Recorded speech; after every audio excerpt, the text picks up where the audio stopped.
Salut à toi qui veux reprendre le contrôle de ta vie, ici c'est René Zorilla. Et aujourd'hui je voulais parler du fait que parfois, selon certaines circonstances, on apprend à faire des choses. Des circonstances qui ne sont pas toujours très sympas, très positives. On peut avoir des problèmes familiaux qui vont nous permettre de mettre en place une aptitude, d'apprendre à jauger, à se comporter d'une certaine manière pour éviter les coups, pour éviter ci, pour éviter ça. Et du coup, quand on va voir quelqu'un, on peut avoir peur de travailler là-dessus. On a peur de travailler sur ce qui a été mauvais parce que finalement, on aime bien l'aptitude qu'on a pu développer par rapport à ça. Et on a peur que si on travaille sur le passé, on va perdre cette aptitude-là. Alors, je m'explique. Par exemple, moi, quand j'étais jeune, je viens d'une famille particulière où j'ai des parents qui ont fait la révolution au Chili. J'ai un père qui était assez connu déjà dans le milieu estudiantin parce que c'est lui qui organisait tous les machins. Ensuite, il a été dans un parti communiste, un parti politique qui a fait la révolution, qui n'était pas communiste, qui était de gauche mais pas communiste. Et ma mère l'aidait tout le temps là-dessus et donc mon père était assez reconnu et quand j'étais petit, il y avait beaucoup de gens qui connaissaient mon père de nom, de réputation, de machin. Ensuite, mon père qui avait cette figure-là un peu, quand j'étais petit, c'était un peu Robin des Bois, eh bien mon père il avait peur de personne, sauf d'une personne. Cette personne, c'était ma mère quand elle se mettait en colère.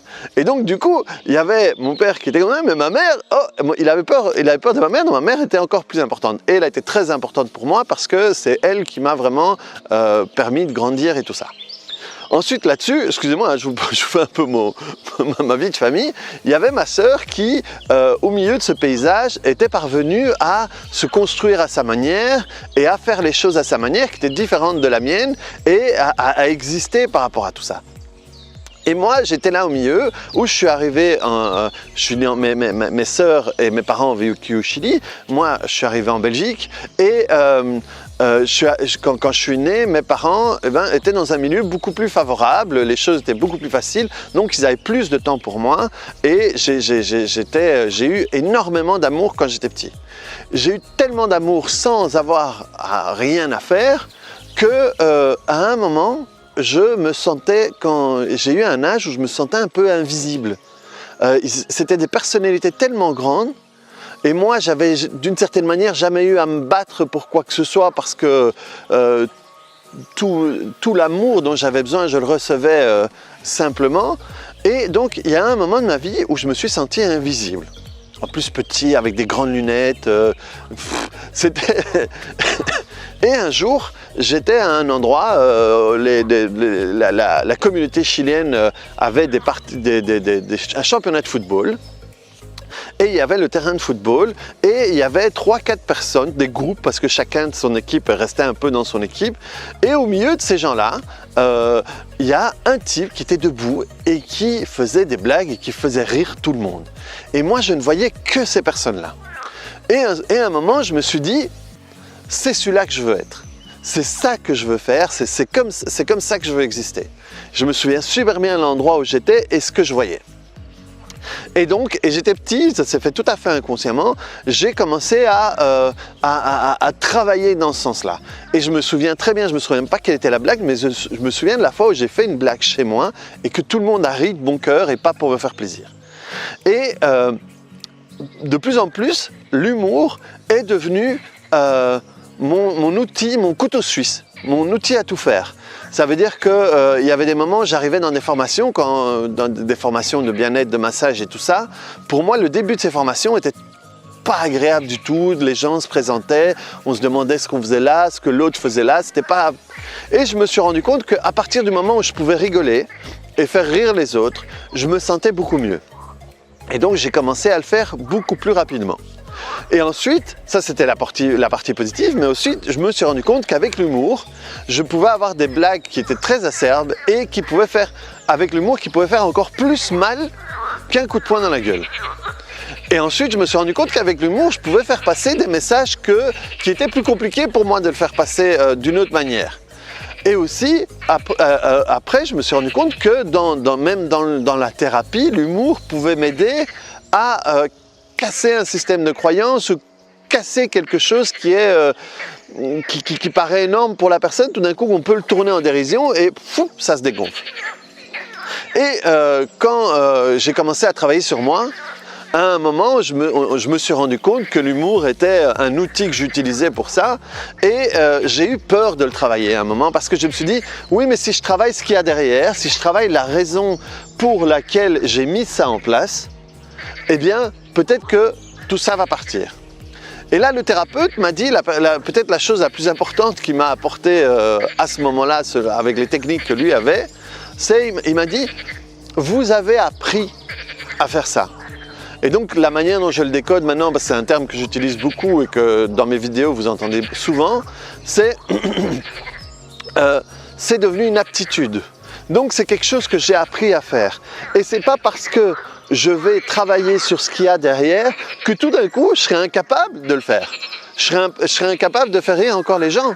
De la même manière que si j'ai appris à cuisiner pour une raison X ou Y qui n'était pas sympa et que je travaille cette raison pas sympa, du coup je serais plus capable de faire cuire un œuf. Non, j'ai appris à le faire. Et donc ça m'a détendu et ça m'a permis de travailler cette partie-là. Donc ce qui veut dire que maintenant, je n'ai plus besoin d'utiliser l'humour pour exister. Je sais que j'existe sans ça. Même si je ne devais plus jamais faire rire personne, je sais que j'existe quand même. J'existe parce que je suis là, parce que j'ai travaillé sur moi et parce que maintenant, j'ai assez confiance en moi que pour exister. Néanmoins, l'humour, c'est quelque chose que j'aime encore beaucoup et que j'utilise énormément. Mais j'ai moins cette obsession de peur. Je peux avoir des obsessions comme peur que les gens s'ennuient avec moi.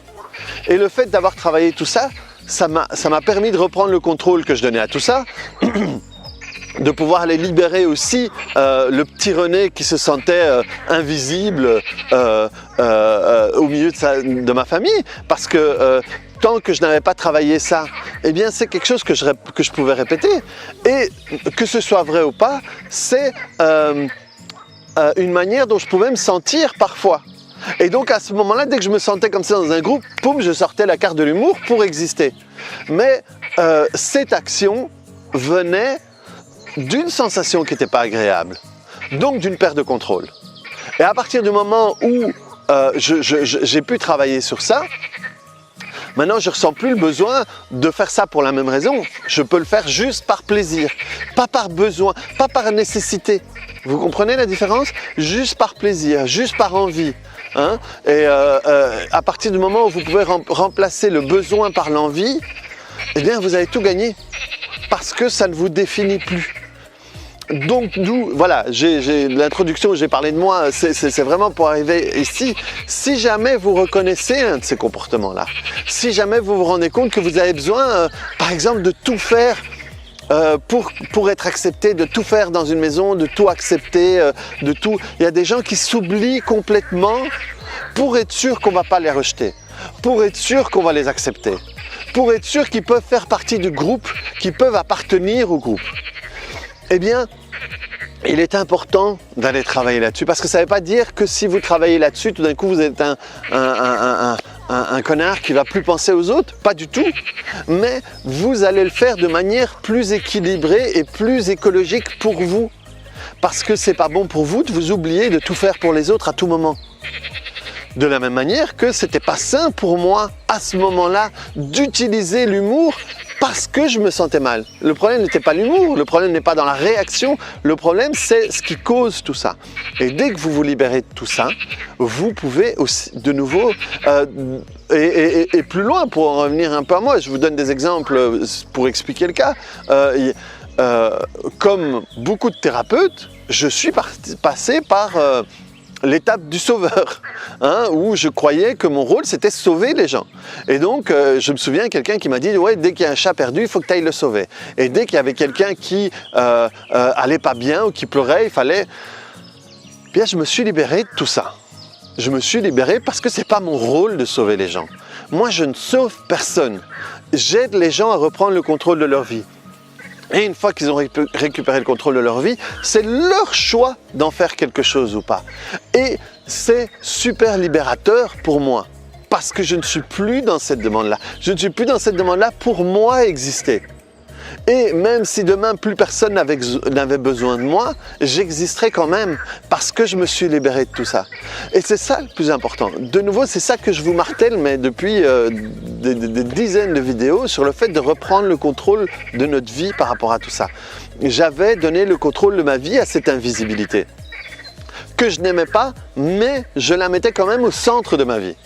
Maintenant, ce n'est plus ça. Je suis au centre de ma vie tel que je suis aujourd'hui et en me sentant bien avec moi. Parce que faire la paix avec soi et avec ses vieux démons, c'est pouvoir se sentir bien avec soi. Et dès qu'on se sent bien avec soi, on ne dépend plus de ce qu'il y a autour. On ne dépend plus du fait que cette personne-là m'accepte, que cette personne-là m'apprécie ou que ci ou ça pour exister. Si je m'apprécie, je peux exister, que la personne en face de moi m'apprécie ou pas. Et ça, putain, je vous assure que c'est libérateur et c'est les meilleures vacances que vous pouvez avoir parce que vous n'avez plus besoin de remplir ce tonneau troué à longueur de temps pour espérer vous sentir bien. Donc voilà, reprenez le contrôle de votre vie par rapport à tous ces démons-là. Tapoter dessus, c'est la meilleure technique que je connais. Maintenant, avec les autres techniques que je sais que je travaillerai, comme je vous dis régulièrement, sur les deux plans et sur le truc. Et au moment où vous le faites, pour pouvoir changer de chaîne et faire différemment tout de suite pour pouvoir vous permettre d'aller encore plus vite. Mais ce qui est important, ne le faites pas parfaitement, faites-le. Commencez à le faire.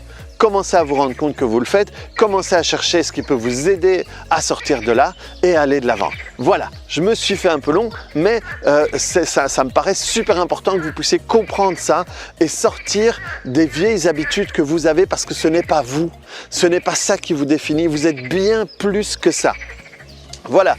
N'hésitez pas à mettre un pouce en l'air et un j'aime à cette vidéo pour qu'il y ait plus de gens qui puissent le voir. Si vous connaissez quelqu'un qui pourrait être interpellé par ça, n'hésitez pas à transférer et n'hésitez pas à vous abonner à ma chaîne. Allez, à plus, je veux vous voir vous et par vos démons sur toutes mes autres vidéos. Allez, à plus, ciao!